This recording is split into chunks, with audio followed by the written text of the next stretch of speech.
Students, आज हम lesson 2 को आगे बढ़ाते हुए सबसे पहले आपसे एक रिक्वेस्ट करेंगे। और वो रिक्वेस्ट क्या है बेटा कि आप यूट्यूब पे जाके जो हमारा चैनल है स्कूल के नाम से bio classes ACL by Pradeep Sharma को सर्च करेंगे, उसको सब्सक्राइब करेंगे, बेल आइकन को प्रेस करेंगे और लाइक करेंगे। इससे बेटा क्या हमारे जितने भी वीडियो हैं आपके पास पहुंच जाएंगे। जब चाहें जब आप उनको देख सकते हैं, सुन सकते हैं और अपनी समस्याओं को दूर कर सकते हैं। थैंक्स। देखो बेटा, आज हम लेसन 2 को आगे बढ़ाते हुए कल हमने अध्ययन किया था लघु बीजाणुधानी का। और लघु बीजाणुधानी किससे संबंधित होती है बेटा? पुंकेसर से, पुष्प के या पादप पुष्प के नर भाग से संबंधित है। जबकि गुरु बीजाणुधानी जिसका आज हम अध्ययन करेंगे, गुरु बीजाणुधानी जिसको मेगास्पोरेंजियम कहते हैं, ये वास्तव में बीजांड है। हम बीजांड की संरचना का अध्ययन करेंगे और ये पुष्प के जो मादा जन्नांग है जायांग से रिलेटेड है। देखो बेटा, जब आप सभी जानते हैं जो जायांग होता है मादा जन्नांग पुष्प का, इसकी एक इकाई स्त्री केसर कहलाती है। इसके 3 भाग हमने बताए थे, वर्तिका, अग्रवर्तिका और अंडाशय। और अंडाशय के अंदर कौन होता है बेटा? बीजांड। और बीजांड को ही हम क्या कहेंगे बेटा? गुरु बीजाणुधानी। यहाँ अंडप होता है एक तरह से जो जनन में सहायक होता है। तो देखिए, अंडाशय का जब हम TS काटते हैं, क्या काटते हैं बेटा? TS, तो उसके अंदर बीजांड दिखाई देता है और उस बीजांड को ही हम गुरु बीजाणुधानी कहते हैं, मेगास्पोरेंजियम कहते हैं। अब देखो बेटा, गुरु बीजाणुधानी जब हम बीजांड का, गुरु बीजाणुधानी का TS कह दें या बीजांड का TS कह दें, काटते हैं तो उसके अंदर हमें 5 टाइप्स यानी इस 5 भागों में बांटा गया है गुरु बीजाणुधानी की संरचना को। और ये 5 भाग कौन कौन से हैं? बीजांड व्रंथ, अध्यावरण, बीजांड द्वार, बीजांड काय और भ्रूणकोश। जो इसका मेन भाग है वो कौन है बेटा? भ्रूणकोश है। सबसे पहले बीजांड व्रंथ। देखो, ये एक गुरु बीजाणुधानी या बीजांड की संरचना को मैंने दर्शाया है। इसमें देखो, ये बीजांड जो होता है यहाँ किससे बेटा? प्लेसेंटा से जुड़ा रहता है। किससे जुड़ा रहता है बेटा? प्लेसेंटा से।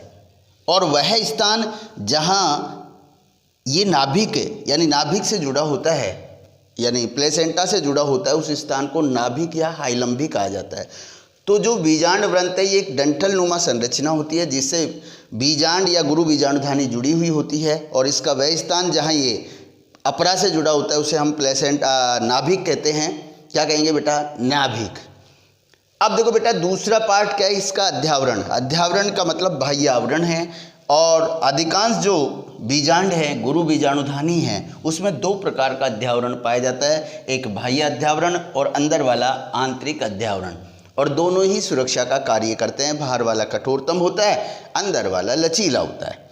लेकिन एक क्वेश्चन आया है बोर्ड एग्जाम में, अरंडी और लीची के अंदर एक तीसरा अध्यावरण भी पाया जाता है जो खाने के काम आता है। आपने लीची को देखा होगा, हम ऊपर से हटाते हैं उसका कवर और उसका जो खाने वाला जो भाग है वो एरिल है, गूदेदार होता है, मीठा होता है, खाने के काम आता है। तो बोर्ड में आया हुआ क्वेश्चन है कि अरंडी और लीची में जो तीसरा अध्यावरण पाया जाता है जो खाने का काम, उसको क्या कहते हैं? तो उसको एरिल कहते हैं।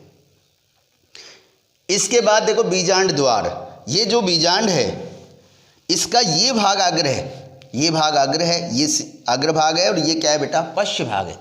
तो अग्र भाग पर देखो एक छिद्र पाया जाता है इस भ्रूणकोश में प्रवेश करने के लिए, जिसको बीजांड द्वार कहते हैं। और यहाँ से ही नर की पराग नलिका और 2 नर युग्मक भ्रूणकोश में प्रवेश करते हैं। इसके बाद है बीजांड काय। देखो बेटा, हम अध्यावरण को हटा देते हैं, केवल अंदर की संरचना देखते हैं। तो अंदर की संरचना में एक तो भ्रूणकोश और दूसरा बीजाणु जननूतक आता है। बीजाणु जननूतक ये पाए जाते हैं। तो बीजाणु जननूतक या बीजांड ऊतक और भ्रूणकोश को हम सम्मिलित रूप से क्या कहेंगे बेटा? बीजांड काय कहते हैं। इसके बाद लास्ट पार्ट जो इसका सबसे इम्पोर्टेंट है वो है भ्रूणकोश। क्या है बेटा? भ्रूणकोश। और जो भ्रूणकोश होता है, ध्यान दीजिए, भ्रूणकोश एक थैलेनुमा संरचना होती है जो 7 कोशिकीय है। देखो, 3 कोशिका ऊपर, 1 2 3, नीचे 3, 1 2 3, 6 बीच में 1, 7 कोशिकीय और 8 केंद्र की संरचना होती है। देखो यहाँ 2 केंद्रक हैं बीच वाली में, बाकी में एक एक है, तो 3 3 6 2 8, 7 कोशिकीय 8 केंद्र की संरचना होती है। कौन बेटा? भ्रूण कोश। अब इसमें भी कोशिकाएं कैसे कैसे होती है, तो बेटा ध्यान देना, जो बीजांड द्वार की ओर 3 कोशिकाओं का समुच्चय है, इसको हम अंड समुच्चय कहते हैं, जिसमें बीच वाली कोशिका को अंड कोशिका या प्राथमिक केंद्रक कहते हैं, और साइड वाली को जो होती हैं इनको सहायक सेल्स कहते हैं।